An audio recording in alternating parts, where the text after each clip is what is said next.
Hei, Albin heter jeg. Nå skal jeg dele noe fantastisk sammen med dere. Yoga. Gjennom vanskelige tider som jeg har vært med i livet, har dette hjulpet meg ganske godt. Og i den perioden vi er i nå, når det gjelder korona, så kan jeg garantere dere alle at vi vil få tilbake gnisten i oss selv. Om du ikke tror på det, så er det viktigste i livet nå, det er å kunne finne indre ro. Det første vi starter med, det er pusten. Ok? Det er viktig at når du driver med yogapraksis, så skal pusten din og bevegelsene være i samarbeid. Så pusten din er rytmen din, og bevegelsene det er dansen din, det er kroppen din. Ok? Vanligvis når du går, så går du i takt. Høyre, venstre, høyre, venstre. Og det samme er det du skal gjøre når du gjør disse øvelsene med pusten din. Så når jeg skal gjøre det nå, så skal jeg gjøre det så godt jeg kan sammen med dere. Så ikke gi opp, bare husk på det jeg har sagt til deg. Pusten er musikken, kroppen er dansen. Ok? Så nå skal jeg bare ta en solhilsen først, så skal du få se.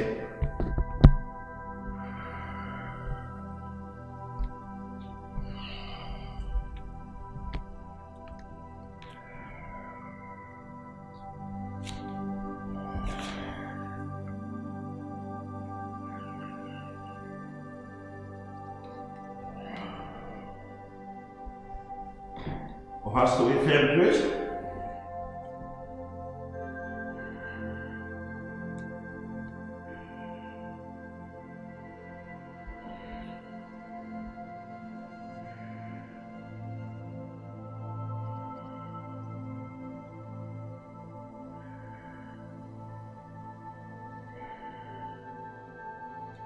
Siste nå.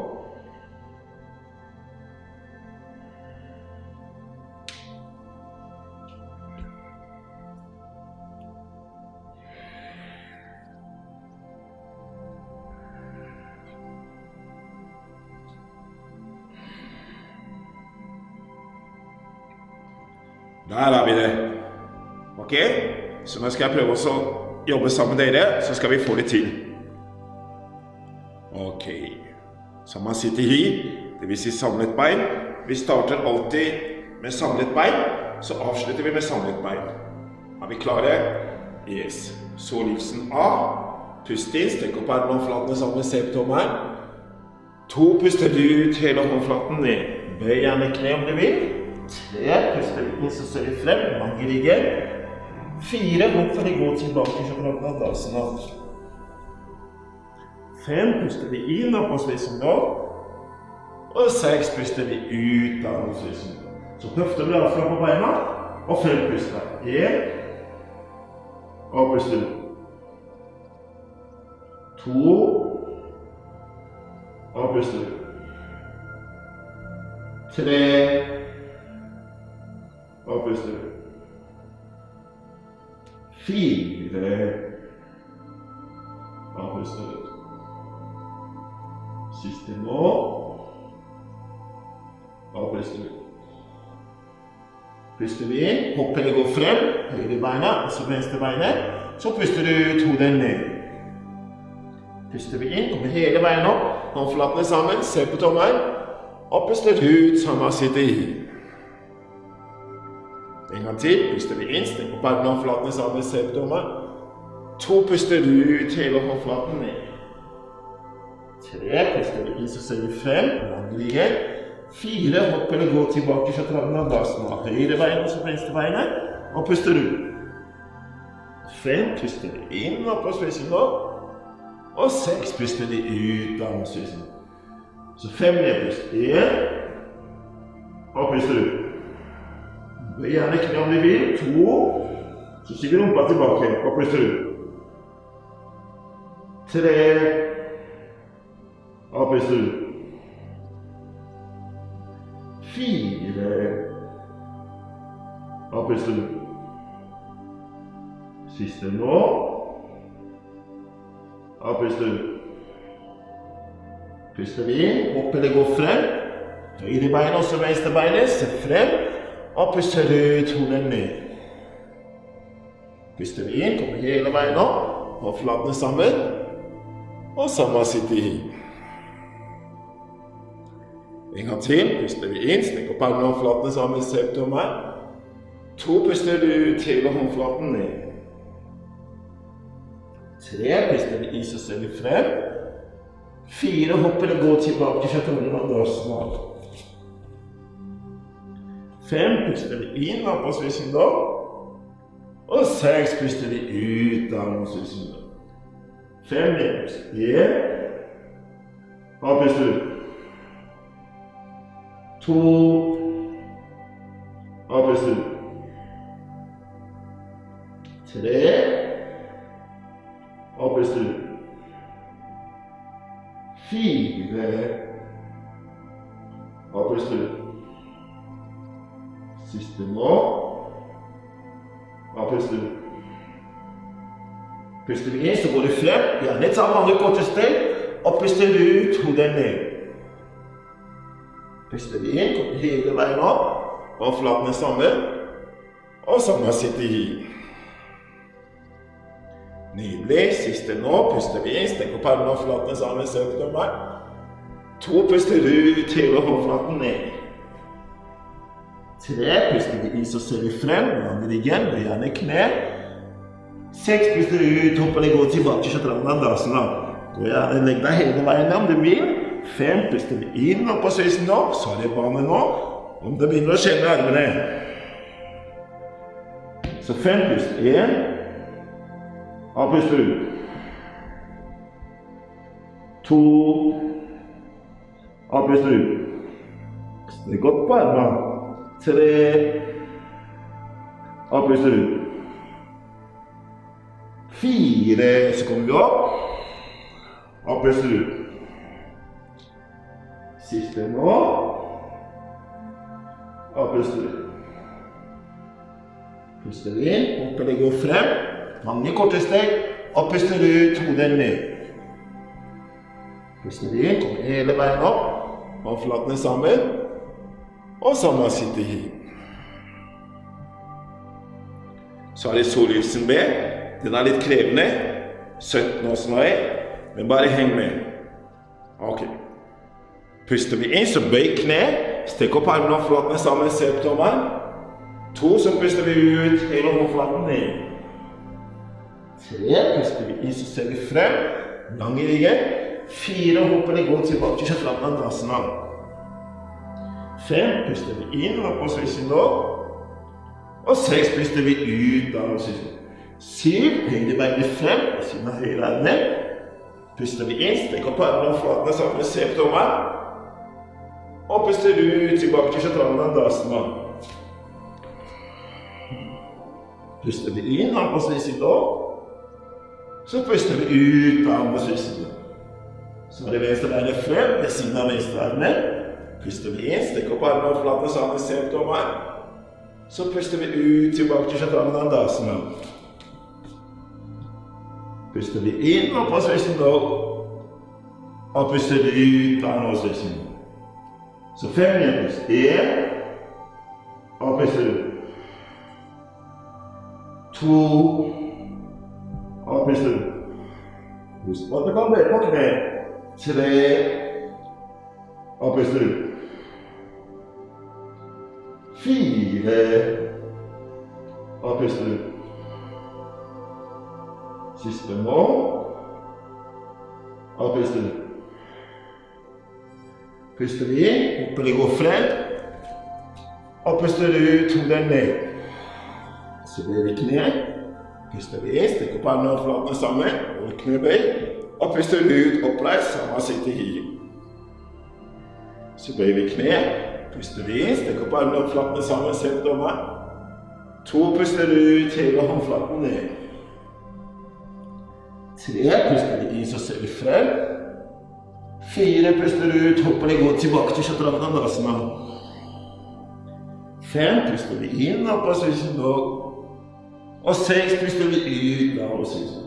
7 høyre beinet frem. Puster vi inn, stekk opp armene og flatene sammen, se på tommelen din. 8 puster du ut, tilbake til andasen nå. 9 puster du inn, opp og sveisen nå. Og 10 puster vi ut. Så er det venstre beinet frem. 11 puster vi inn. Stikk barmen og flatene sammen. Og 12 puster vi ut, tilbake til andasen nå. 13 puster vi inn, opp og sveisen nå. Og 14 puster vi ut av sveisen nå. Så 5 puster 1, og puster ut. 2, og puster ut. 3, og puster ut. 4, og puster ut. Siste nå, og puster ut. Puster vi inn, opp eller går frem, og puster ut hodet ned. Så blir vi kne ned, puster vi inn, stikk opp armene og flatene sammen, og samme sitte i. Siste nå, bøy kne, puster vi inn, stikk opp armene og flatene sammen, og puster ut hele håndflaten ned. Bøy gjerne kne, 3, puster vi inn, så ser vi frem. Puster vi ut, hopper det går tilbake til andasen nå. 5 puster vi inn opp på sveisen nå. Og 6 puster vi ut. 7, høyre beinet frem. Puster vi inn, stek opp armene og flatene sammen, ser vi komme.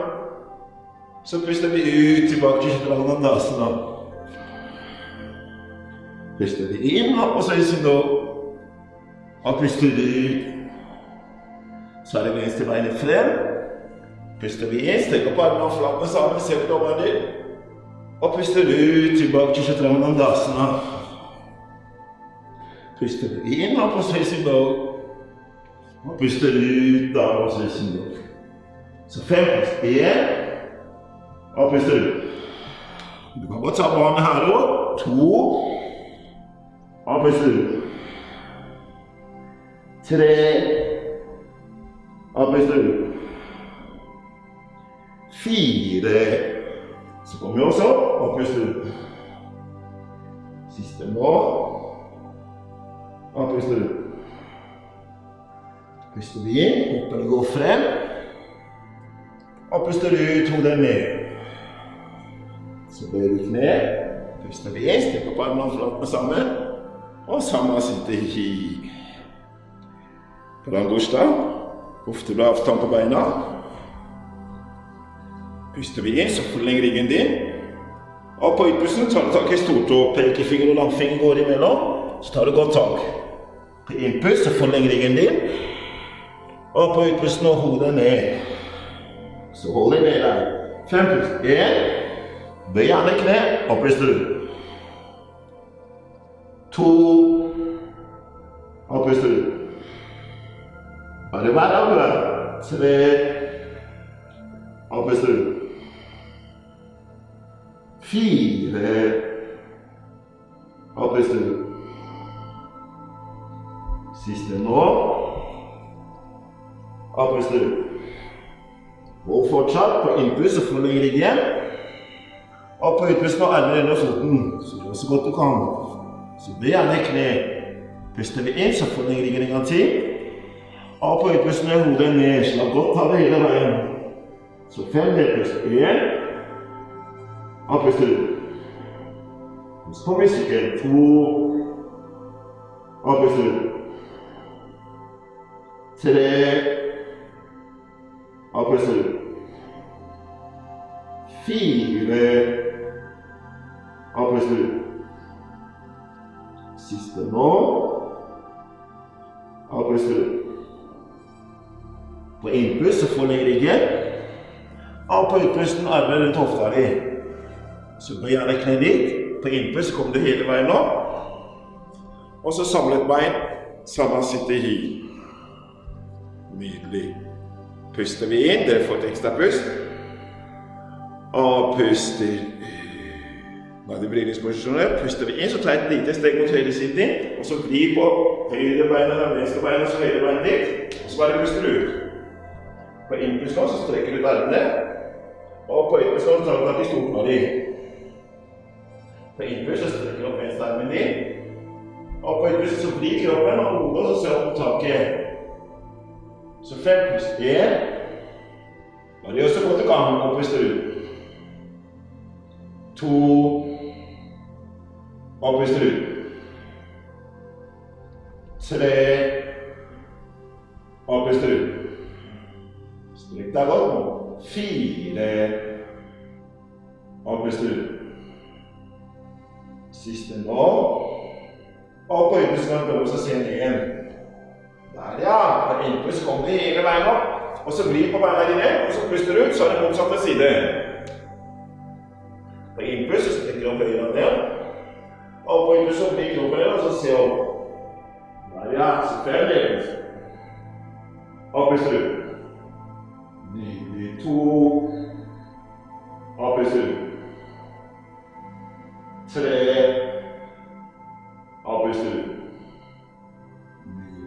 4. Og puster ut. Siste nå, puster vi. Og på øyeblikk så ser vi ned igjen. Nydelig. Puster vi, kommer hele veien opp.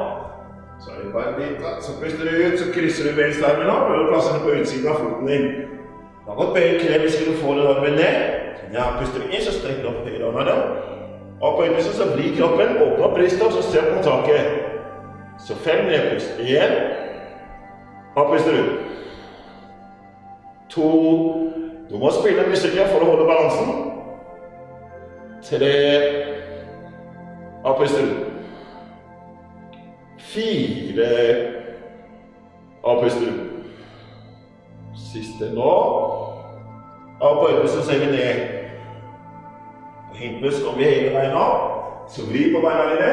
Og så puster du ut, så krysser du armen, høyre armen opp på utsiden av foten. Ja, puster vi inn, så strekker du opp venstrearmen inn. Og på innpust så blir kroppen, og så ser du på taket. Åpner brystet igjen. 1. Og puster ut. 2. Og puster ut. 3. Og puster ut. 4. Og puster ut. Siste nå, puster vi inn. Og på øyeblikk kan vi se ned igjen. Herlig. Puster vi inn, kommer hele veien opp. Og på øyeblikk så skal vi frem på mandag sammen et bein. Sammen sitte i hi. Kjempebra jobba. Nydelig. Vi fortsetter litt til. Puster vi inn. Og puster vi. En til. Puster vi inn. Og puster vi. Forsvar, puster vi inn, så tar enda dreier stedet mot høyre siden din, og så blir på venstre beina og høyre beinet, og så puster du ut, og passer høyre armen på utsiden av foten. Bøy kne litt i laget. Puster du inn, så strekker du bare venstre armen din, så langt som du kan, og puster du ut, så ser du på innsiden av fingrene dine. Så 5 pluss 2, og puster ut. 3, og puster ut. 4, og puster ut. Siste nå. Og på øyeblikk når du ser ned igjen. Nydelig. Puster inn, kommer hele veien opp. Og så blir bare på beina dine. Så puster du ut, så bøyer du kne. Ja, puster vi inn, så strekker du høyre armen opp. Og på øyeblikk så ser du på innsiden av fingrene dine. 5 pluss 2. Og puster ut. Puster inn. Og puster ut. 4. Og puster ut. Siste nå. Og på innpust så ser vi ned igjen. På innpust kommer vi hele veien opp. Og så vil vi på høyre bein og venstre bein ned. Først på bandita. Nå krysser du venstre armen over. Og så håndflatene sammen. Og så får du albuen til å peke opp og ned. Så blir kroppen inn, og så ser du på taket. Så ikke fall ned med kroppen, men strekker den opp. Så 5 pluss 1. Og puster ut. 2.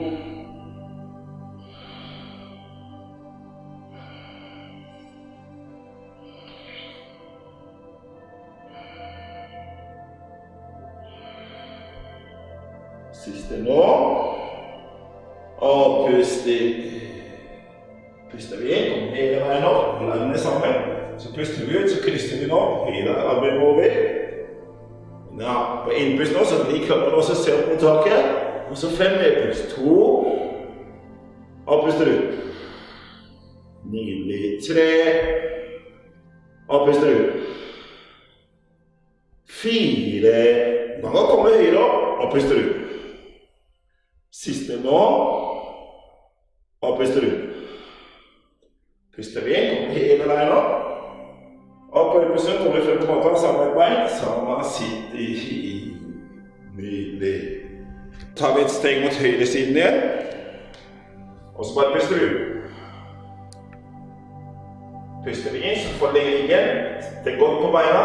Og så puster vi ut, armen ned mot maten, og så hodet. På innpust nå, så forlenger vi igjen inn. Bare så litt av dottene, og puster ut, hodet ned mot maten. Så bare være her i 5 pust. 1. Og puster ut. 2. Og puster ut. 3. Og puster ut. 4. Og puster ut. Siste nå. Og puster ut. På innpust så får legge ryggen dit. Det er godt på ryggen nå. Og puster ut, armen rundt hofta. Så bøy knene inn. På innpust så kommer vi hele veien opp. Fort. Og så bare puster ut. På innpust så strekker du ut armene. Og på utpust armen rundt hofta igjen. På innpust så forlenger ryggen. Og på utpust så bare la kroppen falle hele veien ned. 5 nedpust. 1. Ingen spenning, og puster ut. 2. Og puster ut. 3. Og puster ut. 4. Og puster ut. Siste nå. Og puster ut. På innpust så kommer vi hele veien opp. Og så bare puster vi ut. Nydelig. På innpust så strekker vi ut armene. Og på utpust så folder armene bak. Så 5 nedpust. Puster vi inn, forlenger ryggen. Og puster ut, så kommer vi frem. Så får vi armene nå. 1. Og puster ut.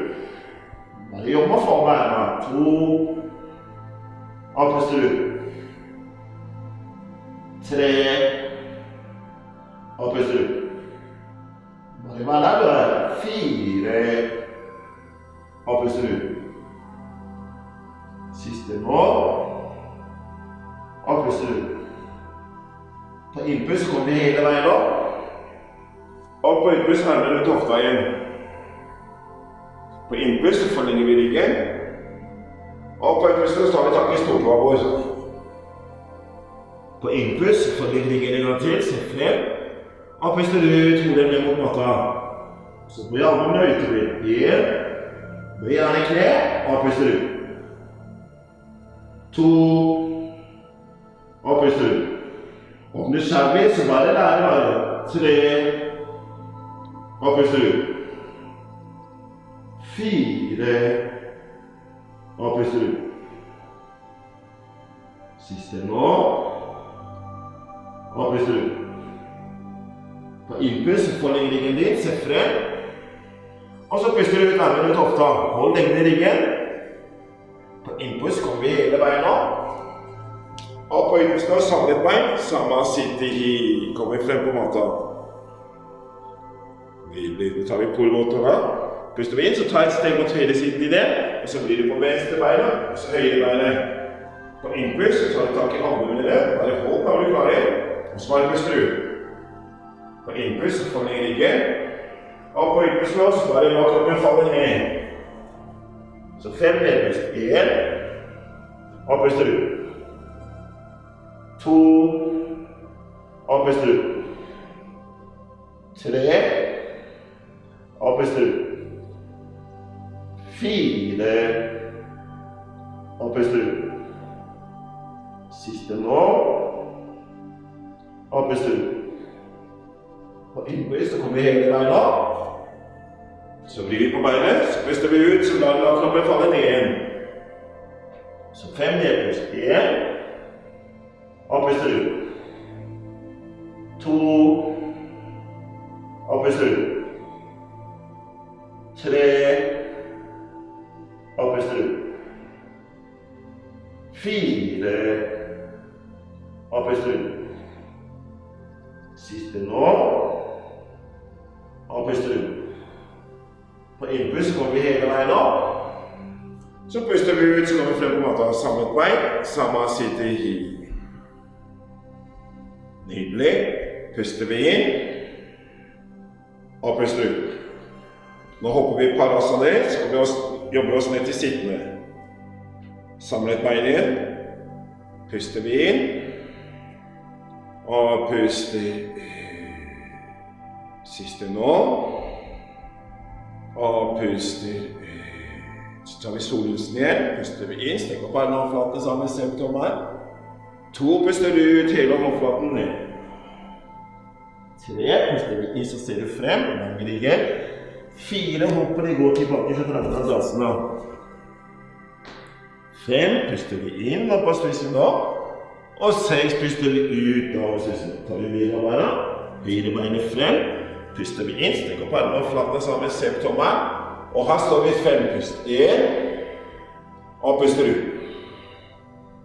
2, så bare bøy kne så dypt som du klarer, og puster ut. 3, og puster ut. Stå godt på det bakste beinet. 4, og puster ut. Siste nå, og puster ut. Så hold armene der, puster vi inn, så kommer du opp. Så bare bli på beinet, så puster du ut, så bøy kne, så er det motsatte sideresten. Godt på det bakste beinet. Så 5 nedpust. 1, bare vær der på beinet, kan være her og puster ut. 2, og puster ut. 3, og puster ut. 4, og puster ut. Siste nå, og puster ut. Herlig. Puster vi inn, så bare strekk ut armene dine. Se på fingertuppene foran, og puster ut. Så her i 5 pust. 1, ikke følg armen etter armen foran, og puster ut. Følg det etter bakste armen. 2, og puster ut. 3, bøy armen på kne, og puster ut. 4, og puster ut. Siste nå, og puster ut. På innpust kommer vi hele veien opp, så bare bli på beina, og puster ut, så bøyer du kne igjen. 1, og puster ut. 2, og puster ut. 3,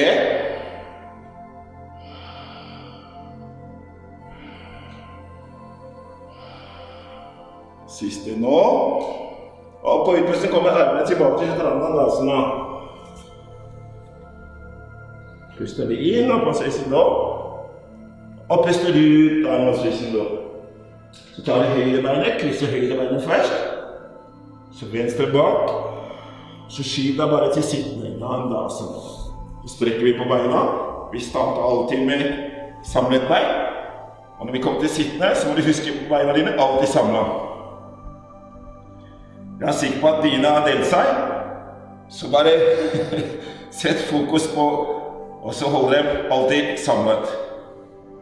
Ok, puster vi inn, så bare forleng ryggen din, og på innpust nå så plasser du armene ved siden av hofta di. På innpust så bare strekk på armene, og på innpust nå haka litt ned. Så 5 pust. 1, og puster ut. 2, og puster ut. 3, og puster ut. 4, og puster ut. Siste nå, og puster ut. Nydelig. På innpust, så bare forleng ryggen en gang til. Og på innpust nå, så prøver du å ta tak i stortåa di. Hvis ikke du klarer å ta tak i stortåa di, så bare bøy på knærne dine litt. Der ja, nå får du tak i stortåa dine. På innpust, så forleng ryggen. Hold lengden opp på utpusten og hodet ned. Så 5 pust. 1, og puster ut. 2, Og puster ut. Bare husk på musikken. 3. Og puster ut. 4. Og puster ut. Siste nå. Og puster ut. På innpust så får du ligge. Og på utpust nå skal du prøve å gå litt dypere. Der, ja. På innpust så får du ligge en gang til. Og på utpust nå, hodet ned. Så 5 nedpust. 1. Og puster ut. 2. Og puster ut. 3. Og puster ut. 4. Og puster ut. Siste nå. Og puster ut. Nydelig. På innpust så får du ligge ned, stek godt på ryggen din, og så bare puster ut. Herlig. Nå krysser du beinet. Ok? Armene på siden, og så strekker du på armene, så løfter du på rumpa, og så sitter du igjen. Nydelig. Så strekker vi ut beina igjen. Herlig. Nå skal vi ta et par små tårna. Da bøyer du bare kne, alltid samlet bein. Så setter du hele fotskolen ned. Så plasserer du armene ca. 30 cm bak. Der, ja. På innpust nå, så løfter du opp hofta dine. Strekk godt på armene, og så puster du ut, så ser du bak. Så 5 pust. 1. Løft opp hofta, og puster ut. Ikke la den være der. 2. Bare gjør så godt i gang, og puster ut. 3. Og puster ut. 4. Og puster ut. Siste nå. Og på øyeblikket så kommer vi hele veien ned. Nydelig. Nå krysser vi beinet. Og så kommer armene frem. Og så kan du hoppe deg ut. Der, ja! Herlig! Nå kan du se hvor sprekk du er. Nydelig. Puster vi inn og på stressen da. Og puster ut. Bra, på stressen da. Så krysser vi høyre bein ned. Venstre bak. Og vi kommer til sittende. De som trodde at yoga var bare enkelt som tøy og bøy, nå kan du se at det er også ganske fysisk krevende. Og så godt det gjør for deg. Så herlig det føler deg nå. Men vi mangler the best part of the meat. The best part of the food. Ok? Herlig. Nå kan du ta jevne, lette, pust 8 stykker for deg selv. Lukk gjerne øynene.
Siste nå.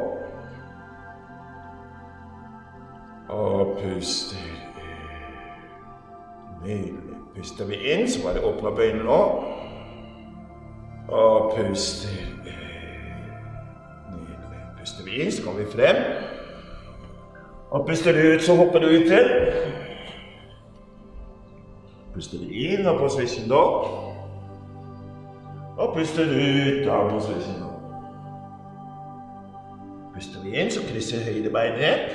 Og så venstre bak, så kan du skyve deg til sittende. Nå kan du bare legge deg ned. Og så husk på nå, hoftebra avstand på beina dine. Og så hoftebra avstand på armene.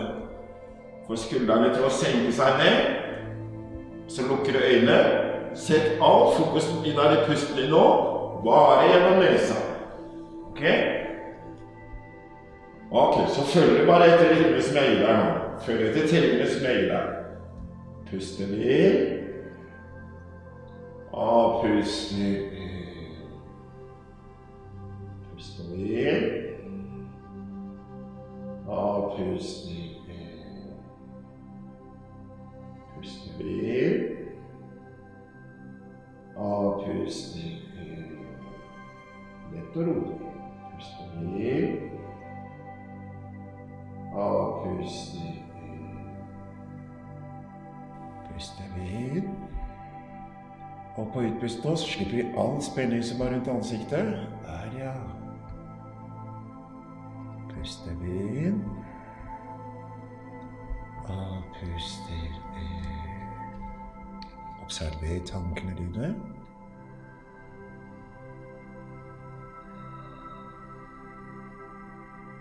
Aksepter dem, gjør dem natur.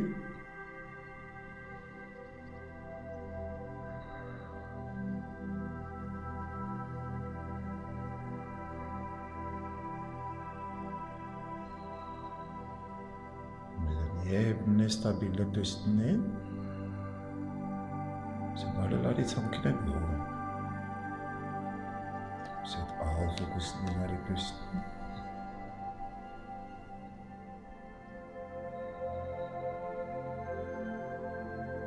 Neste utpusten inn, så gjerne slipp all spenning som over hele kroppen. Observer bare hvordan den smelter ned mot mannen din.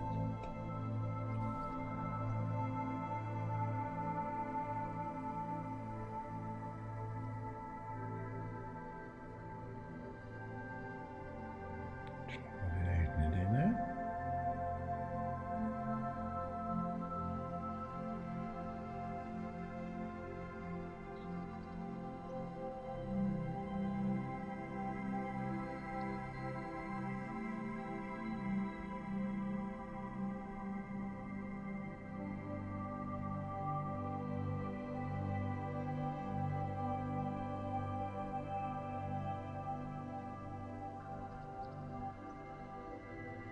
Puster inn, og puster inn. Puster inn, og puster inn. 2 til, og puster inn. Puster inn. Og på utpusten nå skal du bare vri kroppen mot høyre siden din. Og så bare puster vi ut. 5 pust.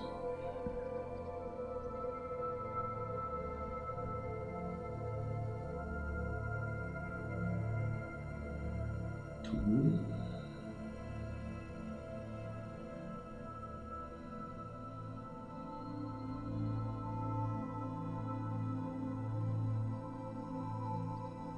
4. Siste nå, puster vi inn, og puster inn, puster vi inn, og på utpusten nå skal vi skyve opp, om til sidene, og puster inn, og flater sammen, puster vi inn, og puster inn. Puster inn. Og puster inn. Puster vi inn, så forlenger ryggen. Og på utpusten nå så kan du gi deg selv et lite smil. Kjempebra jobbet. Puster vi inn, så forlenger ryggen. Og på utpusten så kan du bare nyte gleden som du har skapt selv. Namaste. Puster vi inn, så kommer vi hele veien opp.